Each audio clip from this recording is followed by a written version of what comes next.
метонем ки дастрас кунем, яъне праваи расистия дар назар дорам. бале дар ҳолате ки сари вақт споридаеса ягон мушкилӣ намешавад. ту ҳушёр бошӣ, леки баъзе одамое ҳастанд ки якум бор Россия рафтагианд, намедонанд чӣ кор кунанд. портали Федератсияи Россия махсус оиди мигрантҳо ҳастанд. табобати ҳама намуди бемориҳои сутунмуҳра ва буғунҳо, остреохондрози сутунмуҳра, протрузияи сутунмуҳра ва грижаи сутунмуҳра, артрити буғунҳо ва артрози буғунҳо. доктор Анвар. табобат бо гиёҳҳои шифобахш гузаронида мешавад дар шаҳри Екатеринбург.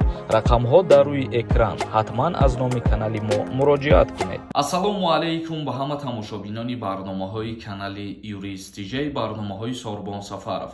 тамошобинони азиз, видеода ҳатман лайк мондана фаромӯш накунед ва то охирша тамошо кунед. баррасии таъсиси фонди дастгирии муҳоҷирони меҳнатӣ ва аъзои оилаи онҳо дар шаҳри Душанбе. ахиран дар шаҳри Душанбе мақомоти кишвар бо созмонҳои байналмилалӣ ду масъалаи муҳим аз ҷумла имкониятҳои дастгирии оилаҳои муҳоҷирони меҳнатиро баррасӣ карданд.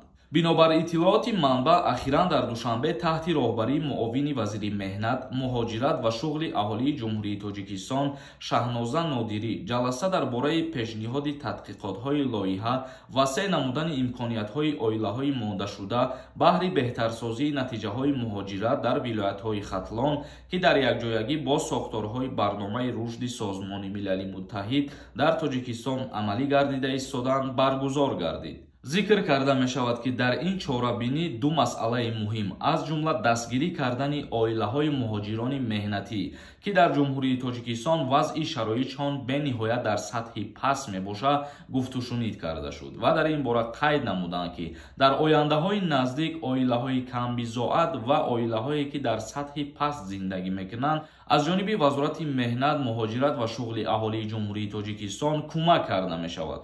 дигар ахбороти мо, дар шаҳри Истаравшан ба 10 наваскар шаҳодатномаи ронандагӣ супорида шуд. дар майдони нишони давлатии шаҳри Истаравшан, вилояти Суғд, маросими сафарбаркунии наваскарони ихтиёрӣ баргузор гардид. яъне касое ки ба хоҳиши худшон ба хизмати ҳарбӣ сафарбар шиданд, соҳиби ҳуҷҷати ронандагӣ шиданд ва имрӯз дар шаҳри Истаравшан ҳуҷҷатҳои ронандагӣ ба онҳо супорида шуд. ва инчунин чхеле ки медонед, имрӯз 5 октябр президенти Ҷумҳурии Тоҷикистон муҳтарам Эмомалӣ Раҳмон зодрӯз дорад, яъне ки 70-солагӣ. худованд кунад ки то ҷаҳон боша шумо зинда ва саломат бошед. президенти Ҷумҳурии Тоҷикистон фахри ҳар як ҷавонмард мебошад. мегзарем ба қисми хондани комментарияҳо. Шодиева нависондаи: салом Сорбон додар, номерои телефонтона мумкин ба ман партоед, ман аз шумо маслиҳат мепурсам. касое ки мехоҳанд бо худи ман шахсан ҳам суҳбат шаванд, ин ҳамин номи инстаграми шахсии хидмат. метавонед ки дар ҳамин инстаграм бинависонед ва ҳам суҳбат мешавем. худо хоҳад. Саймиддин нависондаи: акаҷон, ҳамин саволи мада ҷавоб тиҳед. дар Питер сеюм патента метиҳанд агар трудовой договор дошта бошӣ.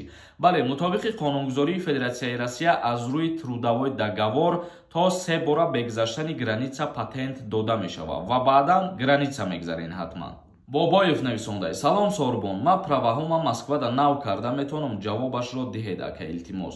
бале, касое ки мехоҳанд ҳуҷҷати ронандагӣ бигиранд аз Федератсияи Россия метавонед ки дастрас кунед, яъне праваи расистия дар назар дорам. мактабша мехонӣ ва дастрас мекунӣ. як каси дигар нависондаи: ассалому алайкум Сорбон додар, ман як модар, суханма камтар кӯтоҳ карда гӯем. писари ман гражданини Россияе, манам документ каданӣ рафтам. вақти рафтан дар мигратсионка работа гуфта будам. ҳуҷҷатҳои маро қабул карданд, 4 моҳ на расматрени гуфтам. баъди 4 моҳ барои видножительство гирифтан рафтам, отказ шид. барои ҳамон мигратсионка ман то ҳамон рӯз баъд пагаш уже тамом мешид. ман аз сар регистратсия карда ба Тоҷикистон омадам. мана депорт мекунанд ё ки не? илтимос ҳаминам мегуфтен. барое ки чанд бор навиштам, ҳичи ҷавоб надоден. ман ҳамаи программаҳои шуморо тамошо мекунам. дар ягон таш ҷавоб додагӣ нестем. пешакӣ ба шумо раҳмат бачам. ҳамин гапи як модара дар замин намонед. узри зиёд барои ҷавоб надодан, мумкин ки надида бошам комментарияи шуморо. дар ҳолате ки видножительствои шумо отказ шидагӣ бошад ва шумо дар мигратсиони карта работа қайд кардагиед, ба ҳамин хотир.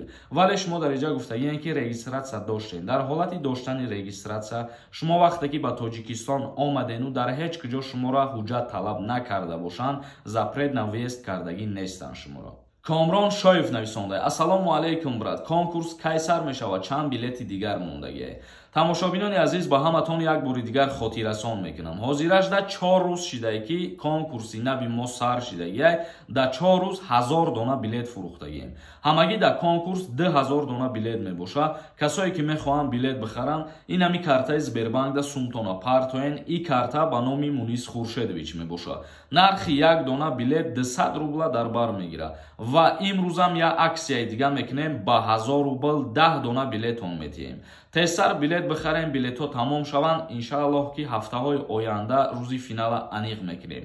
чектона метавонед ки дар ин ҳами рақамҳои WhatsApp равон кунед. призои конкурс 21 дона мебошад. 1 дона iPhone 12 Pro Max, 20 донаи дига конверти 10000 сомона. Одинаев нависонда: салом акаи Сорбон, дар Россия айбан қарздор бошӣ. ҳар моҳаша сари вақт споридаста бошӣ. метавонӣ Тоҷикистон бирай, бо биёй спориданаш бигирӣ. пешакӣ раҳмат. бале, дар ҳолате ки сари вақт споридаста ягон мушкилӣ намешавад. Макс Собиров нависонда: хабари нав меги конкурс реклама мекунӣ. ҳушёри кӯдак. ман хабарҳои нава дар аввали видеом гап мезанам ба ҳамин хотир ва баъдан дар идомаш комментарияҳоро мехонам ё ягон реклама бошад мемонам. ба ҳамин хотир канали май ва и ҳуқуқи май, и проблемаи май. касе да маъқул нест, тамошо накунед. Камолов нависондай: акаи Сорбон, хизмати пулакида сарта кал мекунанд ё ки не? хизмати алтернативида ту рафта як моҳ дарс мехонӣ, яъне ки дарсҳои ҳарбӣ мехонӣ, тамом. лекин аз рӯи оинномаи ҳарбӣ бигирӣ, бояд ки мӯи сари паст доштагӣ бошӣ, яъне ки ба даст қапида нашава амура. Нурик нависондай: салом акама, документам сӯхтагӣ 8 моҳ шид, перескат граница кунам, мешава? то граница гузаштанда дар ягон рейд нағалти агар метавонӣ ки бигзарӣ ва то 12 октябр муҳоҷиро ҳақ ва ҳуқуқ доранд ки ба хоҳиши худшон бибироянд ай Россия. баъди 12 рейд мешавад. дар рейд ки қапидан баъд депорткунӣ сар мешавад. Алишерҷон нависонда: салом алейкум ака, сози хубӣ иншааллоҳ. ман толика регистратсия дорам. то моҳи 5 ноябр кор намекунам. баъди 12 октябр дама ягон проблема мешава ё ки не? лек дар мигратсион работа навистагиам. бале, дар ҳолате ки дар мигратсиони карта работа қайд кардагием, бояд ҳатман патент доштагӣ бошед, новобаста аз ӯе ки ту кор мекунӣ ё ки не. як каси дигар нависонда: ягон чи нестай, воимаи холиай, баъди 12 ҳар сола рейдай, ҳар сол ҳамитарияй. ҳар сол ҳам хелия, ин чиза ҳама медонад, лекин ба ҳамин хотир мо видео мекунем, ба шумо огоҳ мекунем ки бо эҳтиёт бошед. ту ҳушёр бошӣ, лекин баъзе одамои ҳастанд ки якум бор Россия рафтагианд, намедонанд чӣ кор кунанд. ба ҳамин хотир ба ҳуҷҷатҳои қонунӣ бигардем фақат. Мирзошо нависонда: шумо ай куҷо медонед дар Россия нести, хабарҳоро аз радио мегирӣ? ман хабарҳоро на ай радио мегирам, ай дигар ҷоҳо. мисол мегирем, хабарҳое ки дар бораи билетҳо, нархи навоҳоша ма гап мезанам, ҳастанд авиакассаҳое ки дар Федератсияи Россия қарор доранд. ман занг зада аз ҳамво информатсияи аниқ мегирам. ё мисол мегирем, агар информатсияҳое ки оиди муҳоҷирон тааллуқ дорад, портали Федератсияи Россия махсус оиди мигрантҳо ҳастад. ман аз ҳамуҷа дастрас мекунам. ба ҳамин хотир ин гапа ҳеҷ вақт нагӯ дига ва ман аз пеши худам ҳеҷ вақт гапам намезанам. Маусум нависонда: салом ака, ман нав граница гузаштам, то 3 моҳа патент гирифт мешава. вақте ки нав Федератсияи Россия да ворид мешавад, то 1 моҳ ҳақ дорӣ ки патенти хита дастрас кунӣ. ба ҳамин хотир агар ки 1 моҳ зиёд шид, аллакай ҷарима меспорӣ, баъд ҳуҷҷатҳота қабул мекунанд. тамошобинони азиз, ба ҳамин барномаи имрӯзара ҷамъбаст мекунам. то барномаҳои дигар, худованд ҳамаи мо шуморо нигаҳбон.